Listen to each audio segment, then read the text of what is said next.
know that we've done many of these dinners, and I am indebted to people like Stephanie Gallanter, who's in the room, and Rosemary Dinkins. So very grateful to both Stephanie and Rosemary, and I'm especially appreciative of Langern Coleman, who helps me with many things at school and, as you know, organizes these dinners for us. And of course our staff from SAGE, especially Steve Walsnovich and Susan Squires. We're very pleased to have tonight with us Mr. Steve Rhodes and Mrs. Peggy Rhodes. Peggy is actually a descendant of Madison, and they're related to the Zimmermans. If they could please stand, I'd ask you to recognize them with me.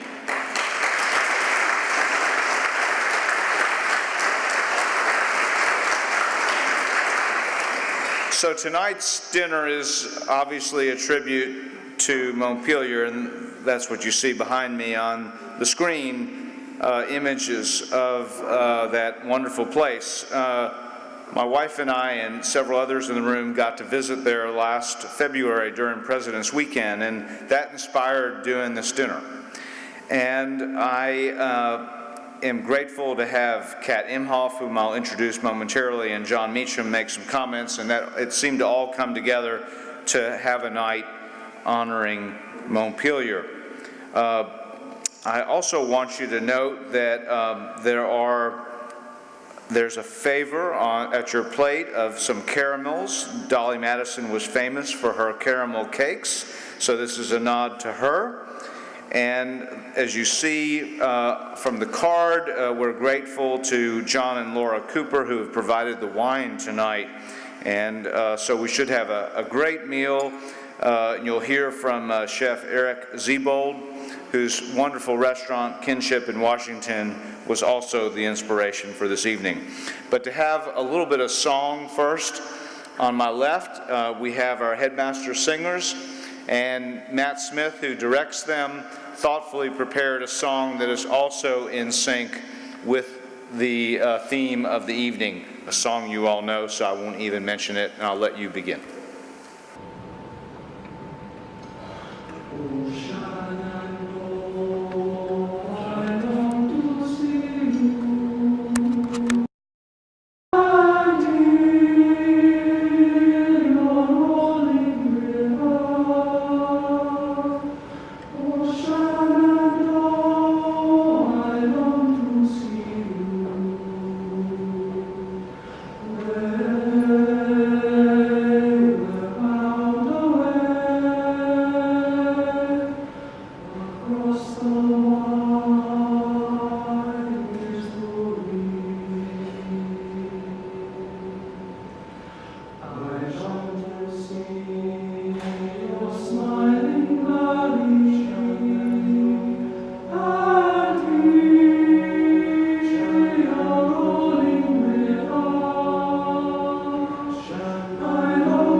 Draw the curtain, lock the door, put a record on, let's dance across the bedroom floor.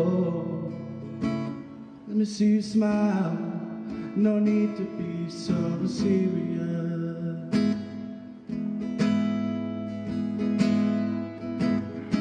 I know you're broken, I know you're down,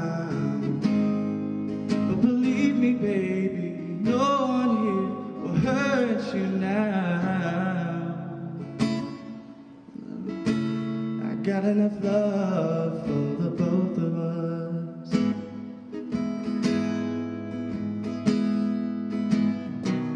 You had a bad day, I got a bottle of wine.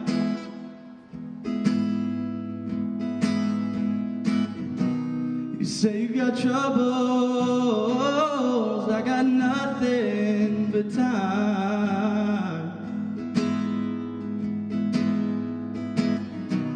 Until that heart of yours ain't broken, you can take mine.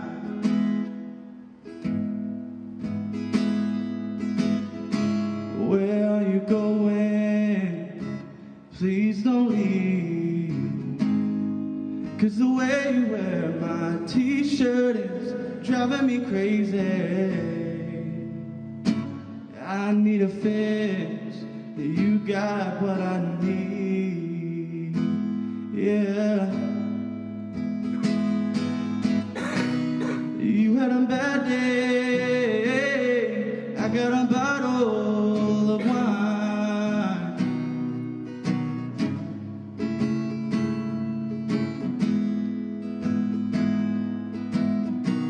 You say you want trouble, I got nothing but time.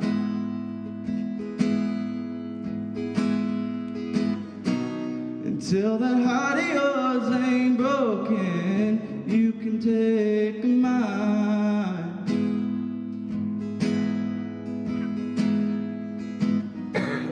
Until that heart of yours ain't broken, you can take mine.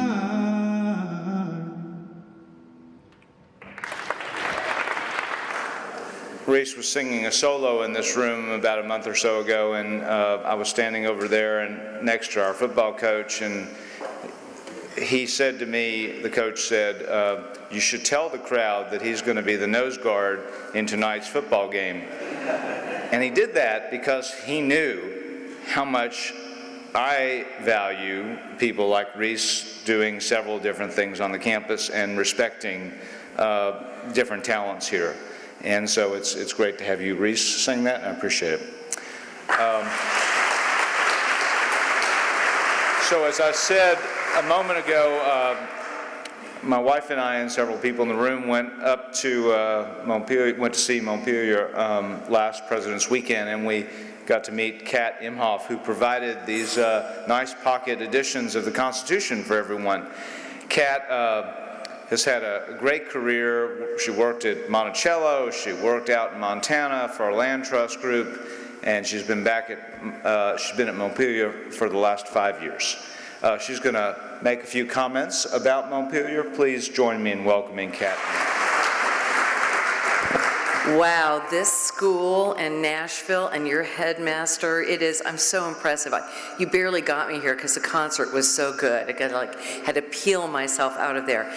There will not be a quiz at the end of the evening, so just take this with you. But it is such an interesting time for all of us who are interested in our history and kind of what our democratic DNA is. And that's what we're all about at Montpelier. We are a very young organization. We're only 17 years old. Has anybody been there? Everyone who's been, okay. And how many have been in there in the last year? Okay. If you have not been there or have been there like 5 years ago, it's a completely different place. The house, which was owned by the DuPonts, used to be 55 rooms. They tore 33 off and discovered encapsulated in one of the best house restorations in the United States, the 22-room Madison House. And that was back in 2008. And since then, we've been accelerating furnishing the house, telling the story about James and Dolly and the 300 other people who made that place possible. But it goes beyond being a house museum. It also has a center for the Constitution, which is why you saw those pictures of people from other countries. We've had 90 different countries come and want to talk about Constitution building. You see these pictures of cops because we do lots of work with teachers and cops and judges and the media and people like you and I who just like a little more Constitution 101. You see those pictures of all the objects. One of the reasons why we love the DuPonts is they were cheap and they didn't plow. We have 2,700 acres of amazing archaeology, and if you've ever wanted to put your fingers in the soil and be an archaeologist, we do public archaeology. You can come and learn how to build a log cabin. There's so many ways you can kind of be part of this American story right on the grounds at Montpelier. So I love having any chance to just share the word. James Madison, if you liked him, he was 5'6". If you didn't like him, he was 5'2".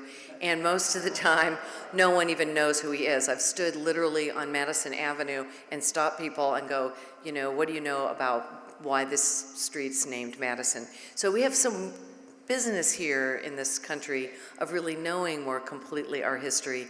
And I'm very happy to get a tiny chance just to help you and ask you, spread the word and come visit. And then there will be a quiz on the Constitution. Thank you. So another great reason to have this evening is that I realized when I was there that one of our parents, Jon Meacham, is writing a book about Dolly and James Madison. And of course, Jon is such a treasure for Nashville, for our country in terms of the history that he's written, the work he does on Morning Joe. He knows I watch it all the time, and I've loved seeing him and provide these wonderful anecdotes about history and putting things in perspective in our own time. He's spoken here for commencement. He comes to assemblies. I'm grateful, Jon, to you. And your best invention is your son, Sam. And we appreciate your great books, and we appreciate you. Jon's going to tell us a little bit about Dolly and James Madison. Please join me in welcoming Jon. Thank you. Thank you. I don't think I'm called a national treasure enough, and so thank you all for being here, or ever, actually. And some of you all may know this story, but about 8-9 years ago, I was talking about Andrew Jackson. I was on the Washington Mall, and I was on my way to give my talk, and a woman ran up to me, which doesn't happen enough, and said, "Oh my God, it's you." And I said, "Well, yes, you know, existentially speaking, that's hard to argue with." And this may be the one place I can use existential as an adverb. That's good. Madison would have done that. She said, "Oh, I love you so much. I want you to sign your new book. Will you wait right here?" And I said, "Yes, ma'am." And she walked away to buy the book. And I thought, this is the way the world is supposed to be. Hand to God, she brought back John Grisham's latest novel. So whenever I think I'm a national treasure, I remind myself that somewhere in America there's a woman with a forged copy of The Runaway Jury. So that's a good memento mori, I think they call it, here in Hogwarts with a drawl, which I'm thrilled to be. Brad and I are both graduates of what we think of, Kat, as, we think of Virginia, at the University of Virginia, really as the Sewanee of Albemarle County. And we're best understood as a combination of Downton Abbey and Deliverance, sort of put together. So you can take that back to the highbrow people up there. I'm doing James and Dolly Madison. I think they are the most interesting and significant figures of the early republic who don't have the proper place in the popular imagination. Kat mentioned he's either 5'3" or 5'6", probably on the smaller side of that. An observer, though, once said that they'd never seen so much mind in so little matter. And so he was, which if you're my height, you like that a lot. So you use that. He is seen often as the intellectual partner to a series of other folks. First to Hamilton in writing the Federalist Papers, then to Washington. There's a wonderful detail. Madison drafted, he was in the first House of Representatives, he drafted Washington's first State of the Union. Madison then drafted the reply of the House to Washington. And then he drafted Washington's reply to the reply. So imagine if the president just tweeted to himself all day long, which, wait, he does, sorry. So Madison had 280 characters, and we are the better for it, ultimately. He was the central architect of the constitutional order, which we are now giving a stress test to in many ways. He was an architect of our partisan politics. He was an incredibly important American president. He did something that almost no other president did, which is he drove the opposition party actually out of business. By the time he finished as president in 1817, the Federalist Party was gone. And John Adams, who it's hard to describe, John Adams hated saying something nice about anyone not named Adams so much that you have to credit any compliment he actually paid someone else. He wrote to Jefferson at the end of Madison's term that no one had added more glory to the United States of America than James Madison. Washington, Jefferson, even Adams himself, that all put together, Madison had accomplished this, chiefly by fighting what was a ratifying war. We don't think much about the War of 1812, but without it, we would not have had a significant and cogent signal sent to the old world that in fact we were going to be a standalone continental power. And we now know how the story turned out. We look at the map, we see that we go from the Atlantic to the Pacific, and this is all, of course, the way it was supposed to be. But as David McCullough likes to say, people didn't walk around in the past and say, oh, what an interesting world the past looks like. They didn't know how it was going to turn out. And it was Madison as president who led that war and in fact created the means by which we would have an additional 50 years to form what Lincoln would call the mystic chords of memory. And so an immensely important American president. So why don't more people know about him? Chiefly because he did not mind, this is something that is going to remind you of a lot of people in American politics now, or not. He didn't mind who got the credit.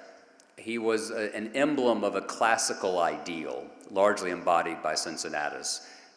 In our own time, roughly, really only Dwight Eisenhower and George H.W. Bush had the same instinct, which was to serve the national interest, to serve the broader interest of the community, and let other people sort out who got the credit.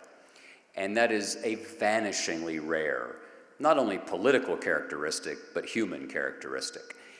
He brought that classical ideal into the modern era. And in many ways, I think Madison embodies the most significant shift that happened in Western civilization, I would argue, since Constantine converted to Christianity. And you know it's a fun Sunday night if someone says, since Constantine converted to Christianity to you. But if you think about it, the American Revolution itself was the embodiment, the political manifestation of the great shift in Western life, which was the world being going from the world being organized vertically, from popes and prelates and princes and kings, who either by an accident of birth or an incident of election had control over the destinies of others, to a more horizontal understanding, that in fact we were all born with the capacity to determine our own destinies. Now that shift was not total, it's not total unto this hour, but the American story in the preamble of the document, which Madison did so much to create, is not about perfection, but about the journey toward a more perfect union. And without Madison, without Jefferson, without Washington, we would not have had that journey's beginning in the late 18th century. The things that have been going on in the years before, the centuries before the Revolution, the Protestant Reformations, the translation of sacred scripture into the vernacular, the scientific revolution, the entire shift from hereditary authority into an autonomous understanding of human liberty. And Madison was able to give that shift political form, not simply because he was a skilled politician, though he was from a very early age, from his early 20s. He was in his 30s when the great dramas of the Constitution unfolded. But he was able to do this because he was part of a broader intellectual conversation. And given where we're standing and the school that Brad leads so beautifully, it's important, I think, to mention that our greatest political moments have occurred not simply about and around the winning of elections and the amassing of power to resolve certain problems in real time, though that is the work of politics. But when the people who have been in charge of our affairs have been engaged in the broader currents of cultural shifts that were unfolding, and we're able to give those shifts political form. The idea of individual liberty that has shaped everything since was not simply a political insight, but a human insight. And James Madison was as much a philosopher as a politician and an architect of the way we live now. I was in College Station a couple of weeks ago with my last subject, George H.W. Bush, who, by the way, a quick story about another president and President Bush. You all may remember President Trump came down in March to lay a wreath at the grave of Andrew Jackson, and Trump wants to be Jackson in many ways. He had the portraits in the White House and the Oval Office over his shoulder. Hamilton is also in the Oval Office. Jefferson's over here. I was in the White House with my son a couple of months ago and walked into the Blue Room, where for years and years, as Kat knows, Hamilton and Jefferson hung next to each other. And I walked in and it was Madison and Jefferson, which was good news for us, but unusual. So I said, "What happened to Hamilton?" And the curator said, "Oh, well, when presidents first move in, they get to walk around the public rooms, and anything they see that they like, they get to take over to the West Wing." It's a little bit like the old story about Lyndon Johnson when he was on the tarmac in Vietnam and he was walking toward a helicopter, and the GI said, "Oh no, Mr. President, that's not your helicopter." And Johnson said, "Son, they're all my helicopters." So they're all his paintings. So apparently President Trump walked into the Blue Room and saw Hamilton and said, "Who's that?" And the lady said, "Oh, that's Hamilton." And he said, "He's hot right now, right? He's hot. I want him." So basically, if you have any rap lyrics about any president, I'll be out front after dinner. But Jackson is behind him. And so the president was coming down to honor Jackson, and I was sitting at home, and I was trying to think, should I say something? Should I do something?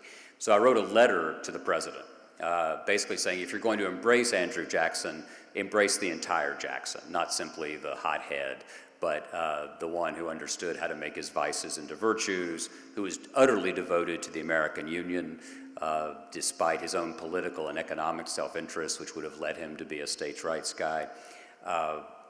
So I wrote this, and the Tennessean, very generously, they ran it in the paper. It had no effect whatever, of course. But the next day, I was on my way into a lunch, and my phone rang, and it was George H.W. Bush. It's a true story. And I answered, and he said, "How you doing?" I said, "I'm fine, sir." The key to doing George H.W. Bush, by the way, is Mr. Rogers trying to be John Wayne. That's the voice.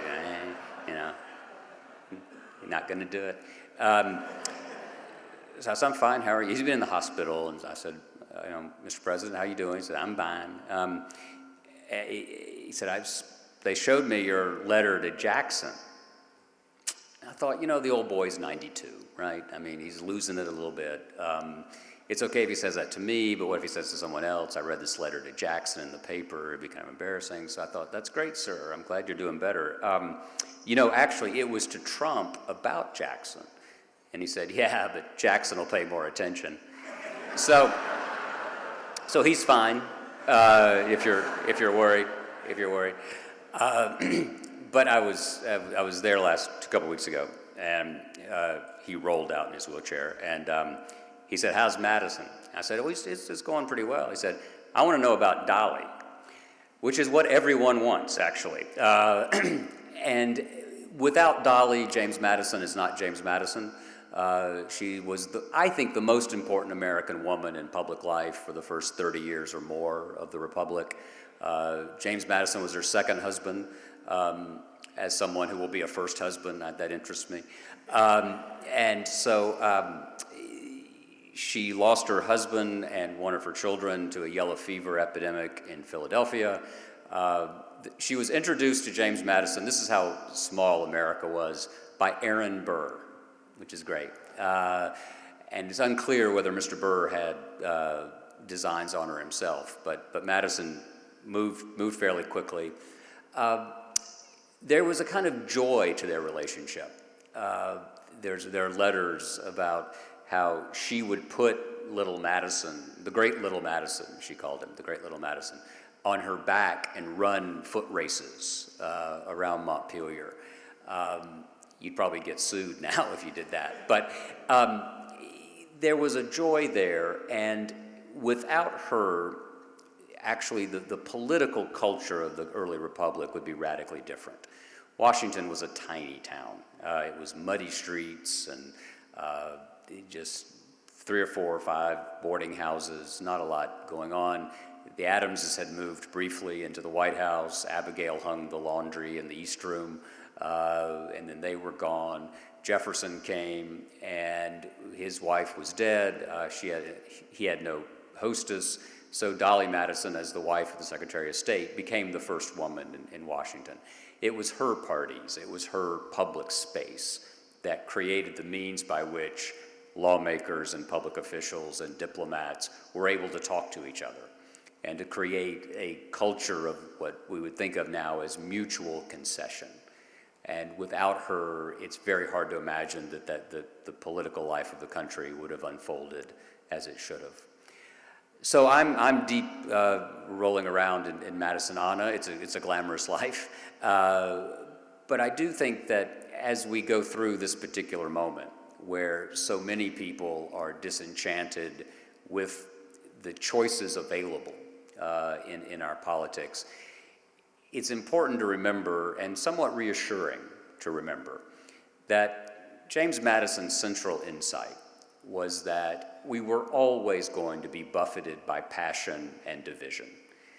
And the point of the Constitution, the point of the constitutional order itself, was simply to give reason a fighting chance.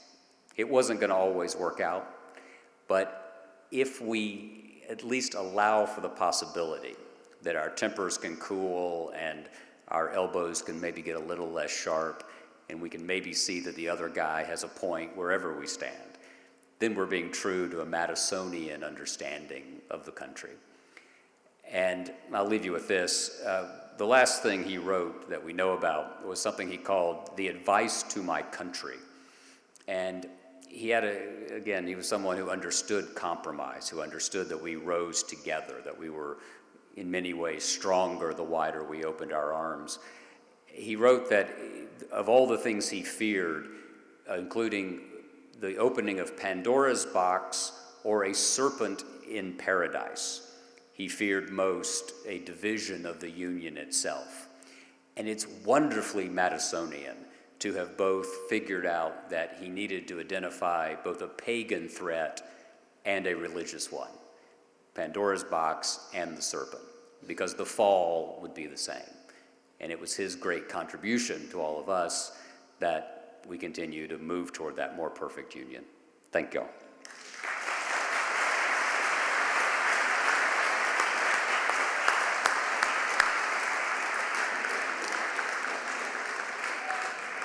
Thank you, John. Great comments on a Sunday evening, and wonderful to have Kat and you here today and to celebrate the Madisons and Montpelier.